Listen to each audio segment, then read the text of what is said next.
रानी गुस्से में कमरे में आ जाती है, तभी रानी की उसके पीछे आती हुई कहती है कि तुम वहाँ से क्यों उठ के आई? क्योंकि अच्छा लगता है कि मेहमान बैठे हो, तुम वहाँ से उठ के आई हो। रानी कहती है कि मुझे वो बहुत बुरे लगे, उन्होंने दानिश के बारे में ऐसा क्यों कहा।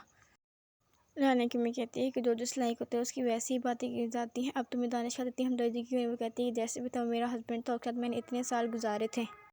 रानी की अम्मी कहती है कि रानी स्टॉप पर, तुम कैसी बातें कर रही हो? रानी कहती है मैं आपको कह रही हूँ ना कि दोबारा इस घर में कोई भी ऐसा लड़का नहीं है, ना मैं किसी के साथ शादी करनी और ना ही मैं करूँगी, मैं ऐसी ही ठीक हूँ। रानी की अम्मी कहती है तुम कैसी बातें कर रही हो? तुम लड़के के साथ शादी करोगी और मेरी मर्जी से शादी करोगी, मैं चाहती हूँ कि तुम्हारी शादी हो। कहती है कि अपने रिश्तेदारों के साथ नहीं, अनजानों के साथ रिश्ता करके यही होता है। अनजान लोग के बारे में अपने बारे में पता चलता है तो वैसी ही बातें करते हैं। अगर तुम हमारे साथ शादी करने के लिए तैयार होते तो तुम्हें ऐसे कुछ सुनना ही ना पड़ता। तुम ना आज ऐसे खड़ी होती है यहाँ पे रो रही होती है और अपने इस काम पर पछता रही होती है कि मैंने काश ऐसा ना किया। रानी की अम्मी कहती है कि अभी तुम नीचे जाओ, अब तुम्हारा कोई बहाना नहीं चाहिए, अब जाके उनके पास बैठो, उनसे बातें करो। जो कहती है उसका जवाब दो। रानी कहती है कि मैं नहीं चाहूँगी, ना जाना है तो जाए, मैं किसी से बात नहीं करूँगी, मैंने किसी के साथ शादी नहीं कर रही।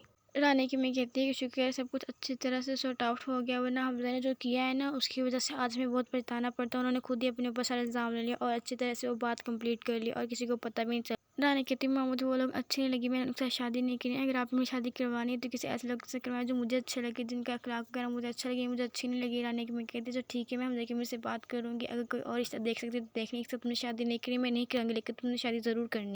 हमजा की अम्मी हमजा के अब्बू के पास आते हैं और बेड के ऊपर लेटे होते हैं और उसके पाँव में जूता होता है। हमजा की अम्मी कहती है कि आप क्या कर रहे हैं, पाँव से जूता तो निकालो। वो कहते अच्छा ठीक है मैं जूता निकालता हूँ। कहते पता नहीं क्यों मेरी तबीयत ख़राब हो गई, मैं जैसे है बेड पे सो गया, मुझे पता नहीं चला। हमजा की अम्मी कहती क्या हुआ, आपको कुछ हुआ? तो कहते नहीं कुछ नहीं होता। तभी हमजा की अम्मी को कॉल आती है। हमजा की अम्मी कॉल उठाने जाती है, जब वो देखती है तो उसी की लड़की का फ़ोन होता है जो रानी के लिए रिश्ता लेके आए होते हैं। वो कहती है ठीक है मैं बाहर जाके फ़ोन उठाती हूँ, आप अपना ख्याल रखें, आपके लिए मैं दवाई भिजवाती हूँ। हमजा का अब्बू कहता है ठीक है। हमजा की अम्मी की बहुत तबीयत ख़राब हुई होती है। हमजा कबूल कहते हैं मैंने सुना है कि रानी के घर कुछ लड़कियां आए थे रिश्ता देखने के लिए, आपकी बात हुई, क्या हुआ? हाँ की। रानी ने कि नहीं। वो कहती है तो मुझे कुछ नहीं पता, मैं जाके देख के आऊँगी, अभी मुझे बहुत इंपॉर्टेंट कॉल आ रही है, मैं अटेंड करके फिर आपसे आके बात करती हूँ। हमजा कबूल कहते हैं अच्छा ठीक है। हमजा की अम्मी उसका कॉल उठाती हुई कहती है खैरियत है ना, आपने मुझे इस वक्त क्यों कॉल किया, कोई बहुत बुरी बात तो नहीं हो गई?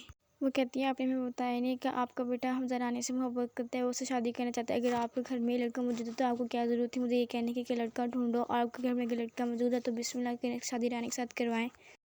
हमजा की अम्मी कहती है ऐसी कोई बात नहीं, हमजा बहुत मजाक करते हैं, उसने आपके बेटे से मजाक ही किया होगा। वो कहती है अच्छा ठीक है मजाक करते हैं तो बहुत अच्छी बात होगी। अब कल आप सिखाएं कि रानी के घर वालों को कि हमारे घर में आके देख के हम लोग किस तरह के कि अखलाक हमारा है, और हमारे घर आके देखिए कि हम कैसे हैं, हमारा अखलाक कैसा है।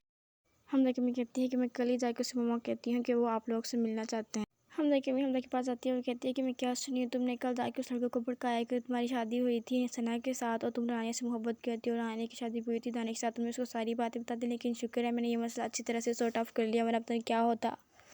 वो कहती मैंने तुम्हें कहा है ना कि बात तो तुम्हारी शादी रानी के साथ नहीं हो सकती। तुम्हें रानी ने कितनी बार इनकार किया, उसके बावजूद तुम कहते हो कि तुम्हें रानी के साथ शादी करनी है। हमजा कहते हैं मैंने रानी के साथ शादी करनी है। हमजा कहती है कि मैंने एक बार गलती कर ली तुम्हारी मान के, मैं तुम्हारी शादी सना के साथ करवा दी, लेकिन अब ये गलती नहीं करूँगी।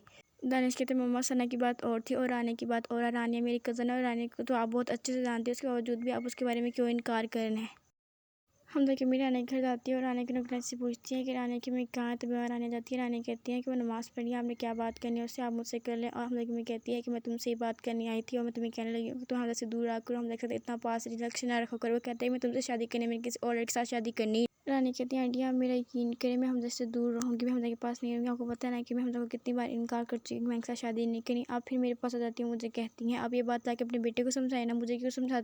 रानी अपनी अम्मी के पास आती है, उसकी मम्मा कॉल बात कर रही थी। रानी कहती है आप किससे बात कर रही हो? हमजा की अम्मी से बात कर रही हो? उन्होंने कहती है हाँ। कहती है मैंने आजकल देखा है कि आपकी हमजा की अम्मी की बहुत ज़्यादा बनती है, आजकल आप एक दूसरे से बहुत ज़्यादा मिलने लगे हो। रानी की अम्मी कहती है कैसे कोई बात है ना, मुझे फ़ोन पे कहा था कि जिससे हमने रिश्ता देखने के लिए लड़का है तो वो उन्हें तुमको पसंद कर लो, कह रहे हैं कि आप लोग हमारे घर आओ, हमारा अखलाक देखो कि हम कैसे हैं, किस तरह का हमारा रहन सहन है। रानी कहती है कि मैं कभी उनके घर नहीं जाऊँगी, मैंने आपको कहा ना कि मैंने शादी नहीं करनी, आप इनकार कर दें।